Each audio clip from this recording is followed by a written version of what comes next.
The Great Lakes Water Authority operates a regional wastewater system for 79 communities in 3 southeast Michigan counties, including the city of Detroit. Known as the GLWA, we provide effective and efficient wastewater services to nearly 2.8 million people.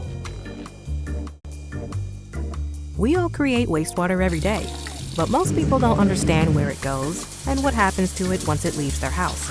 Wastewater is basically used water.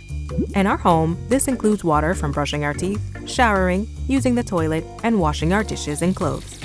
It flows into your house plumbing, passing through a trap that prevents sewer gases from entering your house. The moment the used water goes into a sewer, it becomes wastewater.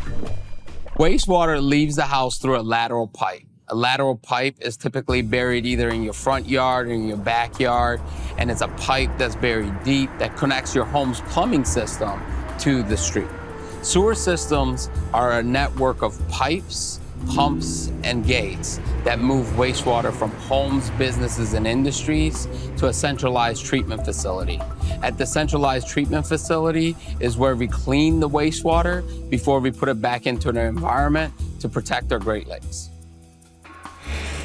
Some of the larger sewer pipes are more than 17 feet in diameter and extend more than 191 miles. They are so big, you could drive a semi-truck through them.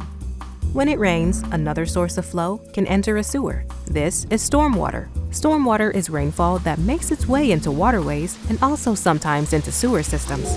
The rainfall flows from the roofs of buildings and pavement such as driveways, parking lots, and roads. It also flows over the ground when water is not absorbed by soil or plants.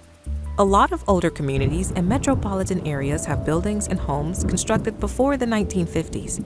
These older homes may have connections that carry stormwater from the roof or groundwater around the home into a sewer lateral that flows into the sewer network. These are called combined sewers. Modern homes constructed later than the 1950s don't combine stormwater with wastewater. These modern systems are called separated sewer systems. In separated sewer systems, stormwater flows through dedicated pipes directly into local rivers and streams and never mixes with wastewater.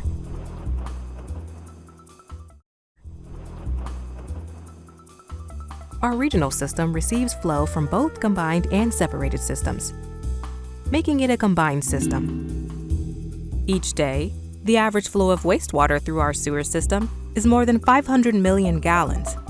So on normal days, that's the equivalent of filling up Ford Field approximately 1.5 times, and during large storm events, filling up Ford Field more than 5 times.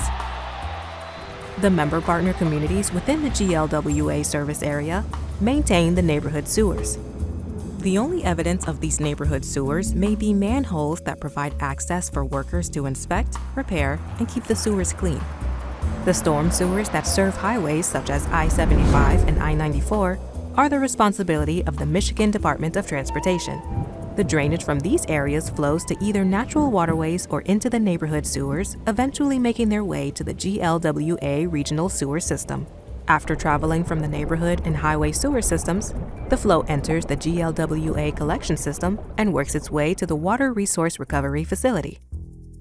Our Water Resource Recovery Facility is designed to handle up to 1.7 billion gallons per day, making it the largest in North America. This highly regulated and permitted facility removes the waste, trash, debris, and harmful bacteria from the wastewater. The water is then returned back to our Great Lakes, rivers, and streams in accordance with government regulations. The system is monitored with high-tech instrumentation that tracks water levels in the sewers and the status of mechanical and electrical equipment. We'll get alarms in our system, which are by way of level sensors or rain gauges, which will notify us that, hey, the local interceptors are filling up fast. So then we'll call our operators in, and then we'll come into the facilities, we will bring that flow into our locations, either by way of gravity, or we will pump them in by way of our storm pumps through our pump stations. So we bring the rain into our CSO location. CSO means combined sewer overflow.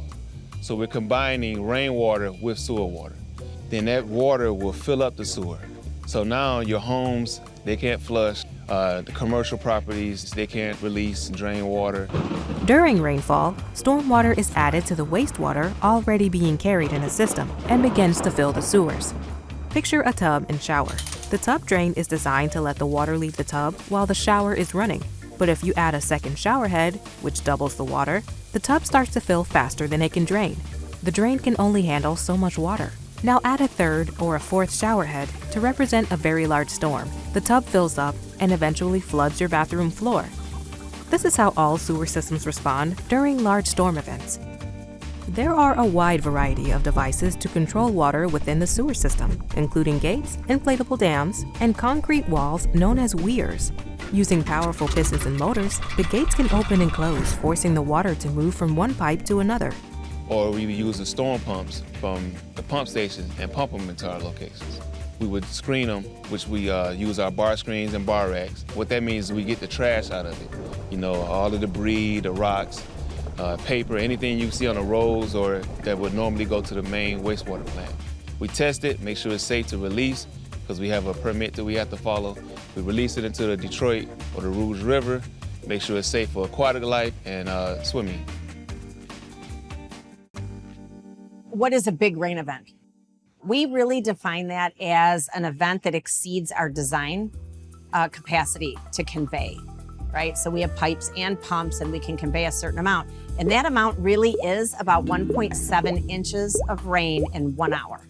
Now that's no rain before it, it's no rain after it. We've had this design standard for decades, right? This is what we designed for. So when you see an inch of rain come and then another 1.5 inches and another 1.5 inches, you're getting to the point where you're exceeding the design capacity. Now we can handle some of that because it doesn't rain uniformly over the entire district at the same time.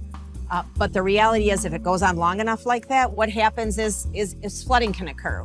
Once the sewer pipes are full, water begins to enter the remote treatment facilities that are only used during large storm events. If the event gets very large, intense flow may make its way to overflow points known as outfalls, located along the Rouge and Detroit rivers to protect basements from flooding.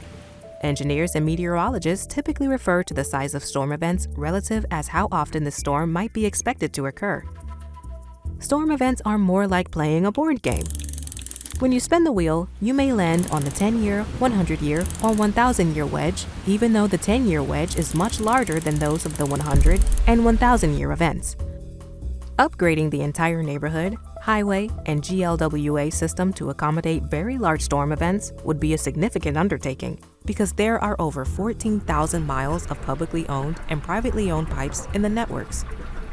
Solutions for these conditions are very expensive, requiring decades of planning and construction to resolve. GLWA embraces innovation and is always implementing new technologies and techniques to improve the system. So we're often asked, as a resident, what can I do to help? I want to be a good steward, right? What can I do? So a couple things you can do ahead of time, right? You can have a plumber take a look at your plumbing.